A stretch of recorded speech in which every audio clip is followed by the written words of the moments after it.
ஸ்ரீரங்கம் என்கிற திருவரங்கம் 108 திருப்பதிகளில் முதன்மையான இடத்தை பெறுகிறது. ஏனென்றால் 12 ஆழ்வார்களில் மதுரகவியாழ்வார் தன்னுடைய குருவான நம்மாழ்வாரை பகவானாக எண்ணி அவரை பற்றிய பாசுரங்கள் பாடியுள்ளதால் மீதியுள்ள 11 ஆழ்வார்களும் இந்த திருவரங்கத்தை பற்றி பாசுரங்கள் பாடி மங்களாசாசனம் செய்துள்ளனர்.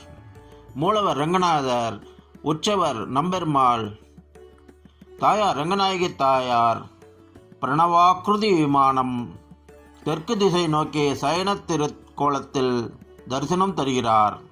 இந்த தலம் பூலோக வைகுண்டம் என்றும் அரங்கம் போன்று விமானத்தோல் தோன்றியதால் அரங்கநாத சுவாமி என்றும் அழைக்கப்படுகிறார். ஸ்ரீதேவி, பூதேவி, துலுக்க நாச்சியார், சேரக்குலவல்லி நாச்சியார், கமலவல்லி நாச்சியார், கோதை நாச்சியார், ரங்கநாயகி தாயார் என்ற 7 தேவியருடன் உள்ள பெருமாள், பெரிய கோயில், பெரிய பெருமாள், பெரிய பிராட்டியார், பெரிய கருடன், பெரிய வசரம், பெரிய திருமதில், பெரிய கோபுரம் என்ற 7 பெருமைகளை உடைய திருத்தலம்.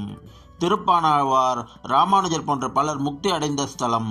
கம்பராமாயணம் அரங்கேற்றம் செய்யப்பட்ட திவிதேசம். ஆசியாவிலே மிகப்பெரிய ராஜகோபுரம் அமைந்த திவிதேசம்.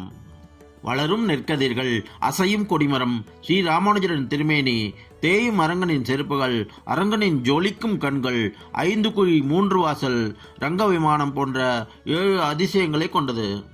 வருடம் முழுவதும் 7 உற்சவங்கள், 7 கருட சேவைகள், 7 திருவடி சேவை, 7 பிரகாரம் மற்றும் 7 மதில்கள், 53 சன்னதிகள் கொண்டு மிக பிரம்மாண்டமான ஆலயமாக உள்ளது. இந்த கோவிலில் ராமானுஜர், பிள்ளை லோகாச்சாரியார், திருக்கட்சி நம்பிகள், கூரத்தாழ்வான், வேதாந்த தேசிகர், நாதமுனிகள், பெரியவாச்சான் பிள்ளை என்ற 7 ஆச்சாரியர்களுக்கும் தனித்தனி சன்னதிகள் உள்ளன.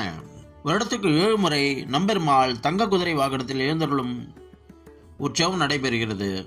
வருடத்திற்கு 7 முறை தீர்த்தவாரி நடைபெறுகிறது. இன்னும் எண்ணற்ற பெருமைகளை கொண்ட ஒரே திவிதேசம்.